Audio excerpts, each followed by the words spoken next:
ബംഗാളികളെ, നമ്മളാണ്ട് sixer ബാവന്റെ കടയിൽ വന്നതായിരുന്നു. പുള്ളി അടച്ചിട്ട് പോയി. 10:30 മണിയായി. തെറ്റു പറയാൻ പറ്റത്തില്ല. അപ്പൊ നമ്മള് പുള്ളിനെ വിളിച്ചിട്ടുണ്ടായിരുന്നു. വരാന്ന് പറഞ്ഞു. പുള്ളി ഇതാ എത്തി. അപ്പൊ റിയൽ വാരിയറിന്റെ ഞങ്ങളുടെ ഒരു രാശി ഫ്ലോ ഉണ്ടായിരുന്നു. അത് മേടിക്കാനായിട്ട് ഞങ്ങൾ വന്നായിരുന്നു. അപ്പോഴാണ് പുള്ളി കടയൊക്കെ അടച്ച് വീട്ടിൽ പോയി. നമ്മൾ വിളിച്ചു വരുത്തിയത് ഞങ്ങളുടെ ഒരു രാശി ഫ്രോഗാണ്. അപ്പൊ നാളെ ഒരു വെളുപ്പിന് ഒരു ഫിഷിംഗ് ഉണ്ട്.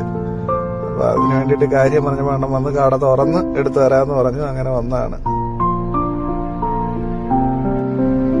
ഇവനാണ് മുമ്പ് പറഞ്ഞ ആള്. ആളെത്ര ഉള്ളെങ്കിലും ആളൊരു പുലിയാണ്, ഒരു നരിയാണ്. സൂപ്പർ ഫ്രോ ആണ് റിയൽ വാലിന്റെ. കിഡിലൻ ഫ്രോ.